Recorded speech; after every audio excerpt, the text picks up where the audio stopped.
Hi all, good morning. எல்லாருக்கும் இனிய தீபாவளி நல்வாழ்த்துக்கள். இன்றைக்கி தீபாவளி ஸ்பெஷலாக வந்து நான் மஷ்ரூம் பிரியாணி செய்ய போகிறேன். அது எப்படின்னு உங்களோட ஷேர் பண்ணிக்கிறேன். மார்னிங் வந்து இட்லியும் மஷ்ரூம் குருமாவும் கூடவே வடையும் சுழியமும் செஞ்சு சாமி கும்பிட்டு சாப்பிட்டுட்டோம். இப்போ ஆஃப்டர்நூனுக்கு தான் இந்த மஷ்ரூம் பிரியாணி செய்கிறோம். அடுப்பத்தை வச்சு ஒரு குக்கர் வச்சுருக்கேன். கொஞ்சமாக நெய் ஊற்றிக்கிறேன்.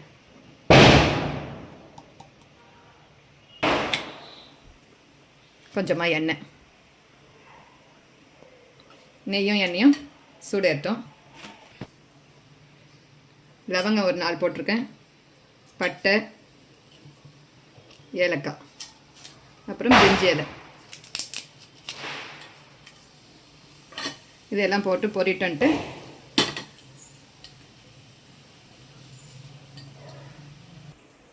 இதெல்லாம் பொரிட்டன்ட்டு முந்திரி ஒரு 4 முந்திரி எடுத்து 2 உடச்சி வச்சுருக்கேன், அதையும் போட்டுக்கிறேன்.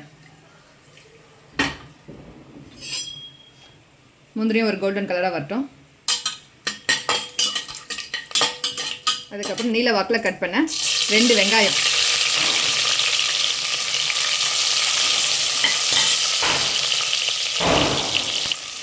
கூடவே ஒரு 5 பச்சை மிளகாய் எடுத்து வச்சுருக்கேன். முழுசாக தான் அப்படியே போட்டுறேன், கீரி போடல, முழுசாகவே போட்டுக்கிறேன்.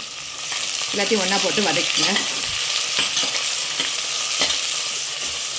வெங்காயம் நல்லா கோல்டன் கலராக வதங்கட்டும்.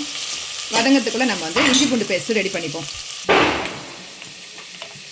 இஞ்சியும் பூண்டும் பொடி பொடியாக நறுக்கி இதில் போட்டு வச்சுருக்கேன். இப்போ இதை வந்து பேஸ்ட் மாதிரி அரைச்சி எடுத்து வர வேண்டியிருக்கேன். இந்த மாதிரி பேஸ்ட்டை அரைச்சி எடுத்துருங்க. இப்போ இதை அரைச்சதை வந்து இந்த வெங்காயத்தையே போட்டுக்கலாம்.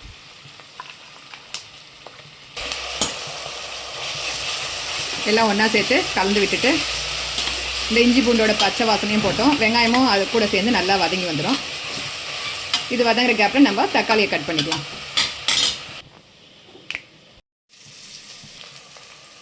இப்போ இதில் நறுக்கி வச்ச தக்காளியை சேர்த்துக்கலாம்.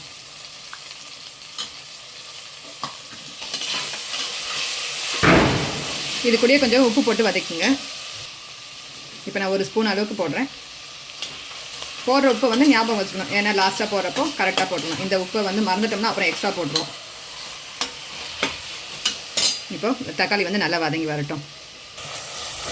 இந்த தக்காளி வதங்குற கேப்பில் நம்ம அடுத்து மஷ்ரூமை வந்து கட் பண்ணி வச்சுக்கலாம். மஷ்ரூம் இந்த மாதிரி ஒன்றை வந்து 2ஆக கட் பண்ணிக்கோங்க. ஒன்றை வந்து 2ஆக கட் பண்ணிக்கோங்க. கொஞ்சம் பெருசாக இருந்துச்சுன்னா அதையே 4ஆக கூட கட் பண்ணிக்கலாம்.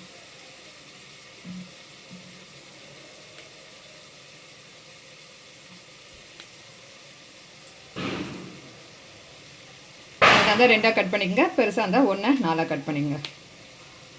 அப்போ தான் நம்மளுக்கு உள்ள மசாலாலாம் நல்லா இறங்கும்.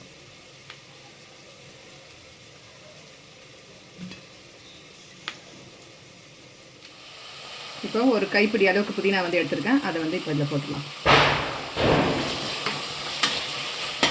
புதினாவும் போட்டு நல்லா வதங்கினதுக்கப்புறம் நம்ம மஷ்ரூம் கட் பண்ணோம் இல்லைங்களா, அதையும் இதே சேர்த்துக்கலாம்.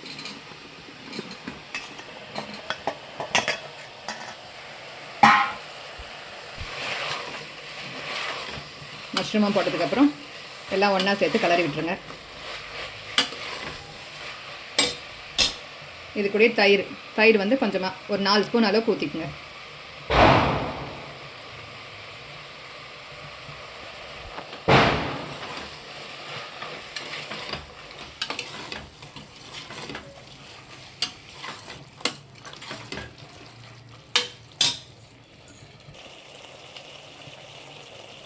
வெறும் மிளகாத்தூள் எடுத்துருக்கேன். அது வந்து ஒரு 1.5 ஸ்பூன் அளவுக்கு போடுறேன். ஏன்னா பச்சை மிளகாய் ஏற்கனவே ஒரு 5-6 போட்டுட்ருக்கேன். காரம் இப்போது இதில் 1.5 ஸ்பூன் போட்டால் கரெக்டாக இருக்கும்.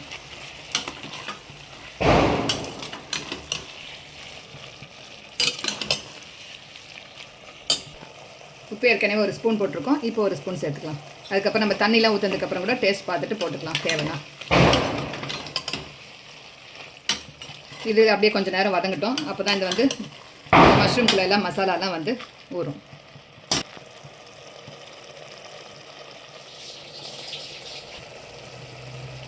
கொத்தமல்லி வந்து ஒரு கைப்பிடி அளவுக்கு எடுத்துருக்கேன். அதையும் அப்படியே மேலே தூவி விட்டுலாம்.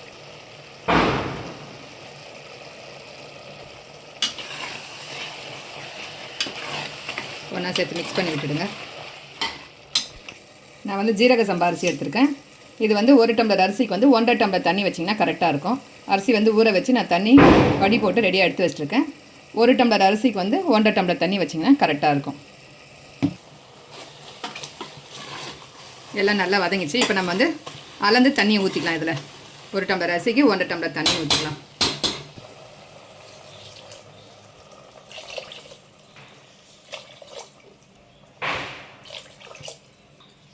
நான் வந்து 4 டம்ளர் அரிசி போட்டிருக்கேன். அதனால் 6 டம்ளர் அளவுக்கு தண்ணி வச்சுருக்கேன். 6 டம்ளர் அளவுக்கு தண்ணி வந்து ஊற்றிட்டுருக்கேன். இப்போ நம்ம ஊற்றின தண்ணி வந்து கொதிக்கிட்டோம். ஊற்றின தண்ணி எல்லாம் நல்லா தளன்னு கொதிக்குது பாருங்கள். இந்த மாதிரி கொதிக்கிறப்ப தான் நம்ம அரிசி போடணும். அரிசி வந்து தண்ணி இல்லாமல் படி போட்டு வச்சுக்கோங்க.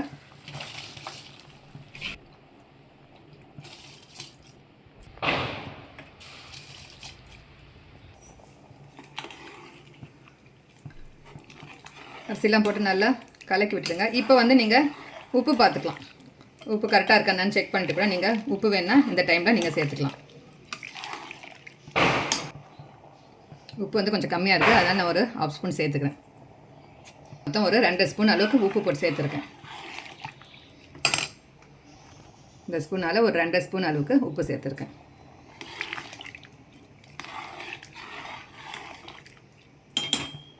நீங்கள் வந்து இப்போ விசில் போடுறதுனால விசில் போடலாம். 2 விசில் வர அளவுக்கு விட்டு வேக வச்சு எடுத்துக்கலாம்.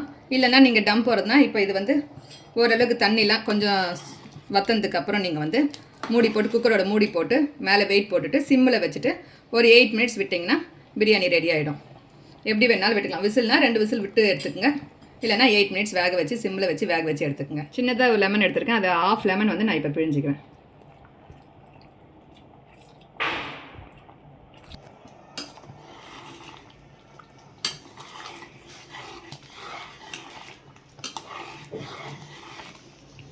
நான் வந்து இன்றைக்கி டம் தான் போட போகிறேன். இந்த ஸ்டேஜ் வந்ததுக்கப்புறம் நீங்கள் தண்ணியெல்லாம் பாருங்கள் ஒரு அரைவாசி குறைஞ்சிருச்சு. இந்த மாதிரி இருக்கப்போ தான் நீங்கள் வந்து லெமன் பிழிஞ்சிட்டிங்க இல்லைங்களா. இப்போது குக்கரோட மூடி போட்டு வெயிட்டையும் போட்டுட்டு அடுப்பை வந்து சிம்மில் வச்சுருங்க. சிம்மில் வச்சுட்டு கரெக்டாக 8 மினிட்ஸ் கழித்து நம்ம ஆஃப் பண்ணி 8 நிமிஷம் ஆயிடுச்சு. இப்போ நம்ம வந்து கேஸை ஆஃப் பண்ணிடலாம். ஒரு 5 நிமிஷம் வெயிட் பண்ணிவிட்டு அதுக்கப்புறம் நம்ம திறந்து பார்க்கலாம் நம்மளோட மஷ்ரூம் பிரியாணி எப்படி வந்திருக்குன்னு பார்க்கலாம். 5 நிமிஷம் ஆயிடுச்சு. டம்மெல்லாம் கூட வந்து அடங்கிடுச்சு. இப்போ நம்ம வந்து ஓப்பன் பண்ணி பார்க்கலாம்.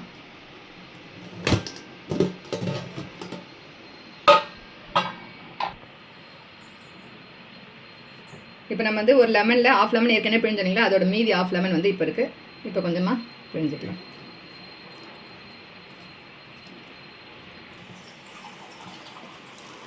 லெமன் ஊற்றியாச்சு. இப்போ வந்து ஒரு சைட்லேருந்து கலருங்க.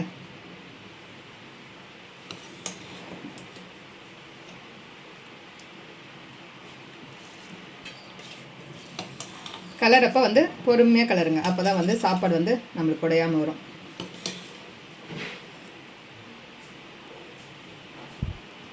சுட சுட மஷ்ரூம் பிரியாணி ரெடி ஆயிடுச்சு. நல்லா உதிரி உதிரியாக வந்திருக்குங்க பிரியாணி.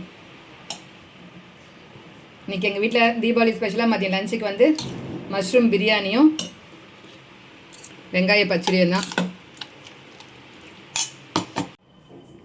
இந்த வீடியோ உங்களுக்கு பிடிச்சிருந்தா லைக் பண்ணுங்கள், கமெண்ட் பண்ணுங்கள், ஷேர் பண்ணுங்கள். மறக்காமல் ராதிகாஸ் குக்கிங் சேனலை சப்ஸ்கிரைப் பண்ணி சப்போர்ட் பண்ணுங்கள். தேங்க்யூ.